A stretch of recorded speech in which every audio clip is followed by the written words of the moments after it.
Guarda o teu coração, levados pela cobiça. Cuide dos irmãos. Olá, seja bem-vinda ao estudo das Escrituras. Eu sou a Solange Lima e vamos estudar os textos que estão aparecendo aí na sua tela, começando pelo livro de sabedoria, de conselhos, Provérbios. O tema de Provérbios, além da sabedoria como foco principal, é guardar o coração, é proteger o coração.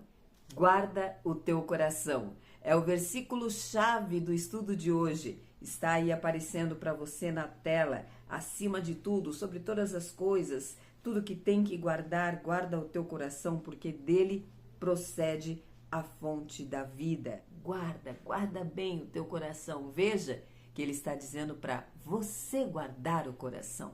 Não é o outro que vai proteger você, não é o outro que vai guardar as suas emoções. Você vai guardar o seu coração. E como que se guarda o coração? No Senhor, protegendo com a palavra de Deus. O texto de hoje de Provérbios fala sobre a mulher imoral e também a mulher adúltera, ensinando que o homem deve guardar-se desta mulher, guardar o coração dele, guardar a mente, a moral, as emoções, os sentimentos, se proteger do caminho errado.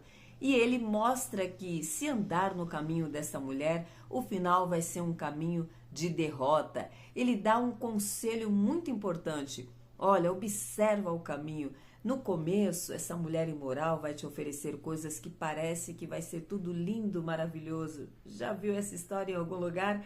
Mas o final, o caminho, é um caminho de morte. Então, ele diz assim, olha, presta atenção para que lá na frente você não se arrependa. Não aconteça na sua vida o pior, você perca tudo. Ele traz um relato como de uma vida que foi saqueada.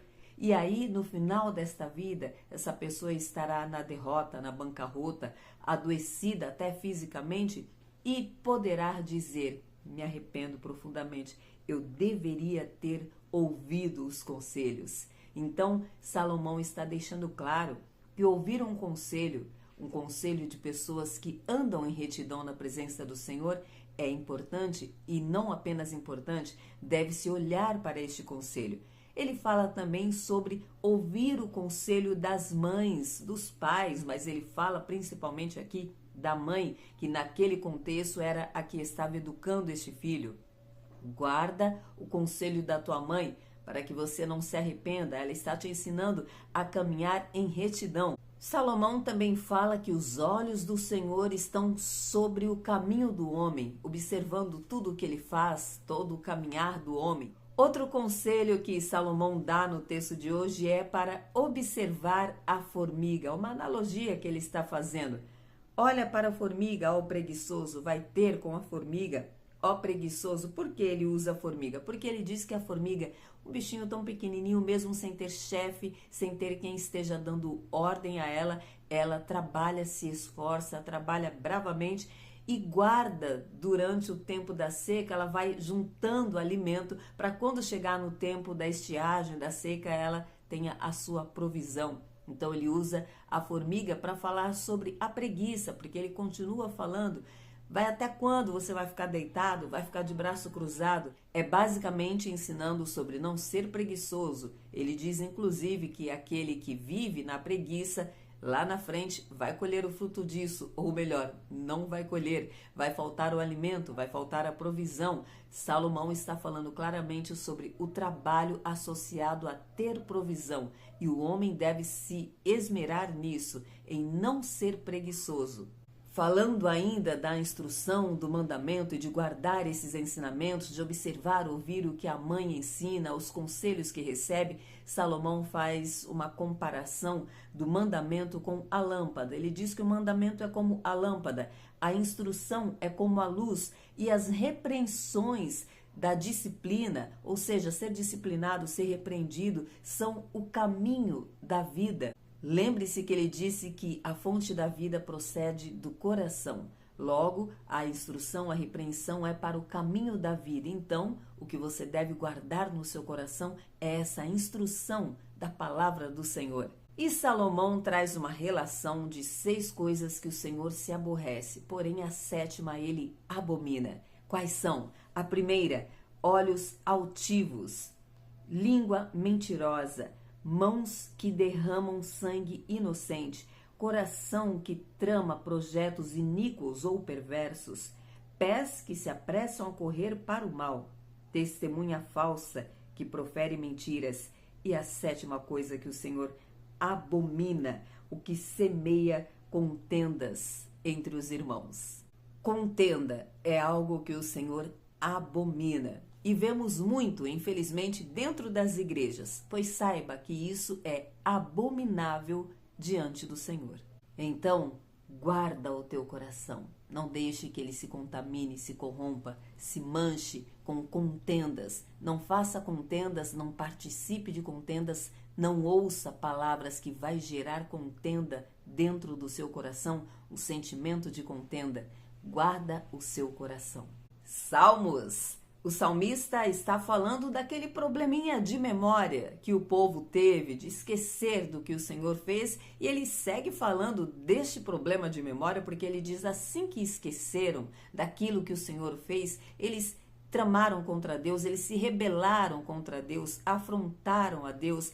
Fala dos ciúmes que tiveram de Moisés e de Arão e sobre as consequências disso. Houve morte, o Senhor matou aqueles que se rebelaram, Deus executou a sua justiça, a terra se abriu e engoliu aqueles que tinham pecado contra Deus, e Deus ateou fogo contra os ímpios.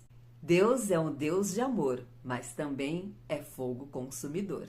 Conclusão da primeira carta do apóstolo Paulo aos Coríntios. Paulo está se preparando para ir ter com os irmãos em Corinto. Está avisando que vai e pretende ficar por mais tempo. Ele diz que não quer ir de passagem, mas quer ficar um tempo de qualidade, se o Senhor o permitir. Mas avisa que vai primeiro ficar no dia do Pentecostes em Éfeso. Ele vai passar o dia de Pentecostes em Éfeso. E explica o porquê. Tem um motivo. Ele diz que tem uma porta aberta, uma grande porta, para que ele faça o trabalho do Senhor. E o foco de Paulo sempre foi viver o Evangelho de Cristo, viver para isso. Então ele quer aproveitar essa oportunidade e depois sim passar esse tempo de qualidade com os irmãos em Corinto. E ele está recomendando alguns irmãos, entre eles Timóteo. Ele pede que quando Timóteo chegar, seja muito bem recebido, muito bem tratado, porque Timóteo trabalha com ele, está com ele, batalhando pela pregação do Evangelho. Então ele pede que tenham este zelo e este cuidado com Timóteo.